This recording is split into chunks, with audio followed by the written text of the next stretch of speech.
Bismillahirrahmanirrahim. Assalamualaikum warahmatullahi wabarakatuh. Alhamdulillahirabbil alamin wassalatu wassalamu ala rasulillah la nabiyya ba'da. Rabbi shrah li sadri wa yassir li amri wahlul 'uqdatam min lisani yafqahu qawli. Baik anak-anakku sekalian, bagaimana kabarnya hari ini kalian? Alhamdulillah ya, semoga selalu dalam keadaan sehat walafiat. Kita semua selalu dalam lindungan Allah Subhanahu wa taala. Oke, kembali lagi kita dalam mata pelajaran bimbingan dan konseling. Materi kita kali ini itu mengenai komunikasi efektif. Oke, ya.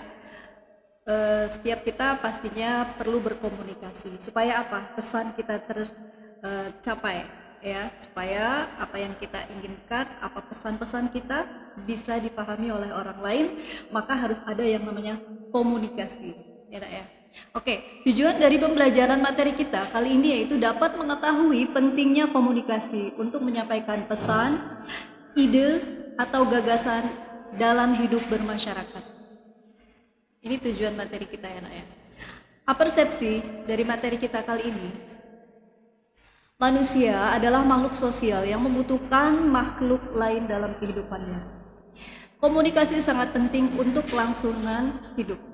Karena apa? Komunikasi sebagai suatu proses penyampaian pesan, ide, atau gagasan dari satu pihak kepada pihak lain. Agar apa? Agar terjadi saling mempengaruhi di antara keduanya. Untuk menyampaikan ide-ide tersebut atau sesuatu dengan sebaik-baiknya, maka kita tidak bisa lagi memandang remeh dalam masalah komunikasi, ya, dalam kehidupan kita sehari-hari.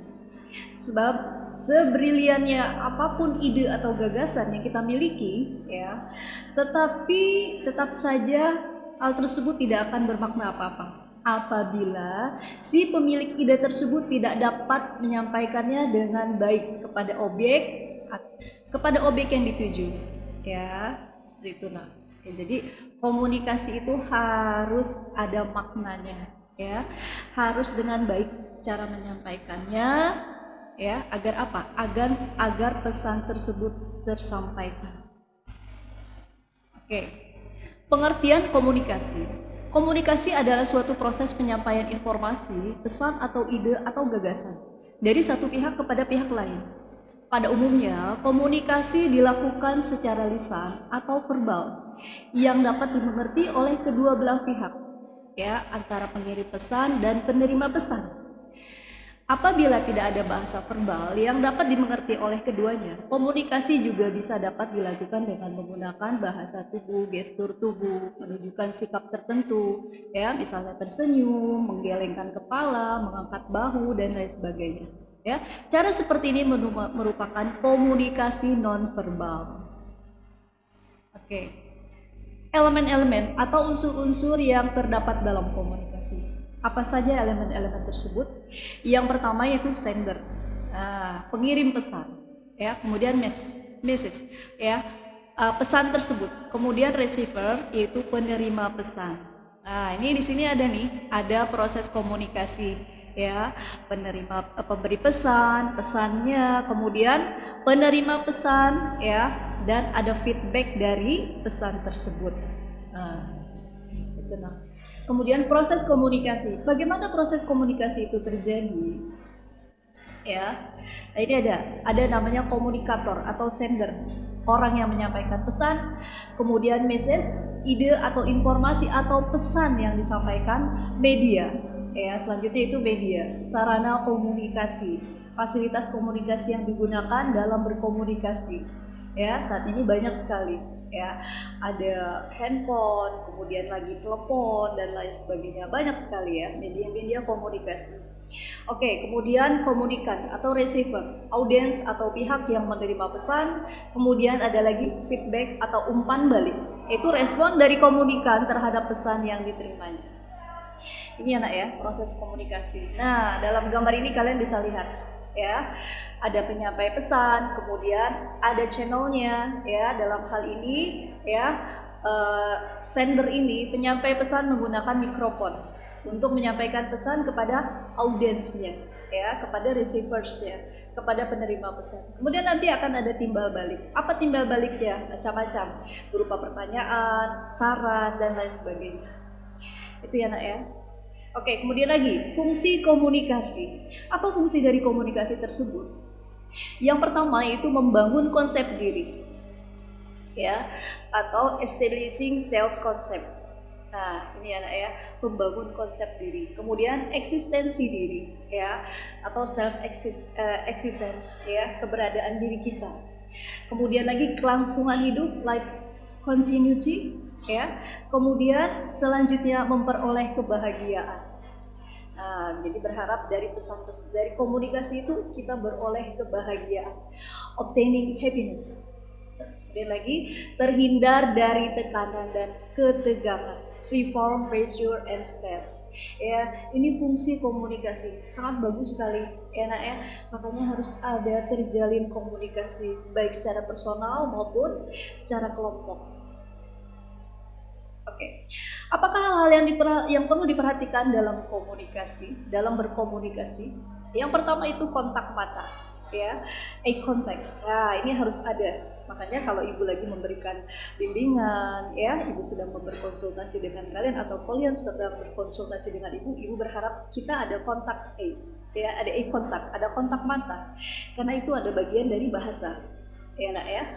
Oke, selanjutnya ada ekspresi wajah dan postur tubuh, ya, kemudian lagi selera busana. Kadang busana itu juga menjadi cerminan dari komunikasi yang akan kita bangun itu seperti apa, ya. Oke, kesalahan dan hambatan dalam komunikasi.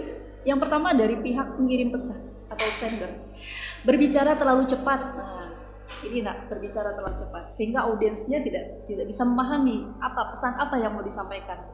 Selanjutnya, dalam satu pesan terdapat banyak gagasan yang kadang-kadang tidak berhubungan sama sekali. Jadi tidak ada kaitannya, yang dibahas apa, materinya apa, yang dibahas apa. Itu ya, harus ada keterkaitan. Pernyataan yang terlalu pendek sehingga sulit dipahami. Terlalu pendek pernyataan-pernyataannya sehingga audiens juga kurang bisa memahami. Pesan yang disampaikan tidak sesuai dengan sudut pandang si penerima pesan. Nah, ini bersifat objek, ini bersifat subjektif ya nak, ini sifatnya.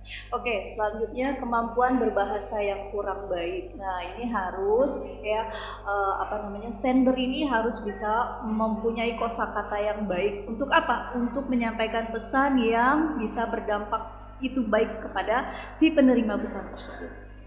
Kemudian dari pihak penerima pesan itu bagaimana? Ya, apa kesalahan dan hambatan dalam komunikasi tersebut? Yang pertama, ya, pihak penerima pesan tidak memperhatikan pesan yang disampaikan oleh pengirim pesan. Jadi nanti ada miskomunikasi. Sudah merumuskan jawaban sebelum mendengarkan semua pesan yang hendak disampaikan oleh pengirim. Nah, ini kesannya jadi apa nih? Ya, seakan-akan udah tahu nih yang mau disampaikan apa gitu ya. Padahal bisa jadi itu adalah pesan yang sangat penting. Jadi itu terkait dengan kepribadian seseorang juga. Terlalu memperhatikan detail-detail seperti kata, intonasi dan sebagainya, bukan mendengarkan pesan secara keseluruhan. Jadi yang dicari kesalahan-kesalahan dari si penerima pesan ini, ya. Kemudian lagi memberi penilaian benar atau salah sebelum memahami sepenuhnya pesan yang disampaikan. Jadi pesan itu harus bulat dulu diterima, harus utuh dulu diterima, baru nanti ada komentar, penilaian, ya, saran dan lain sebagainya. Bukan pendengar yang baik. Nah, jadi pesan itu tidak tersampaikan karena yang menerima pesan bukan sebagai pendengar yang baik. Jadi untuk bisa menerima pesan kita mencoba untuk menjadi pendengar yang baik. Oke, bagaimana tips membangun komunikasi yang baik? Nah, yang pertama yaitu gunakan kalimat yang seefektif mungkin. Ya, jangan mengungkapkan pengulangan ide atau pokok bahasanya. Ya, orang kalau udah diulang lebih dari 3 kali itu juga orang yang pendengar juga berasa bosan dan lain sebagainya, ya. Kemudian lagi jangan bicara terlalu cepat, ya, nanti audiensnya nggak paham atau si penerima pesan itu tidak paham apa maksudnya. Juga jangan terlalu lambat, ya, jadi pertengahan aja. Kemudian hindari gumam yang terlalu sering, misalnya nya itu terlalu lama. Kemudian dan lain sebagainya, ya, nanti orang akan keburu jenuh untuk mendengarkan pesan kita. Hindari humor yang tidak perlu. Ini juga penting Ya, ini ya di antara tips membangun komunikasi yang baik. Oke, anak-anakku sekalian, ya. Komunikasi efektif adalah komunikasi yang bisa dipahami oleh lawan bicara. Jadi kalau lawan bicara kita tidak paham, berarti ada masalah dalam komunikasi ini, ya. Apakah si sender ya, si pengirim pesan yang belum paham, ataukah mungkin penerima pesan yang mungkin belum juga paham. Nah, ini harus ada terjalin saling pengertian, komunikasi supaya komunikasi yang efektif itu bisa terjalin. Oke, anak-anakku sekalian, ya. Terima kasih atas perhatiannya. Semoga materi kita kali ini bermanfaat. Akhir kata dari Ibu, billahi taufiq wal hidayah. Assalamualaikum warahmatullahi wabarakatuh.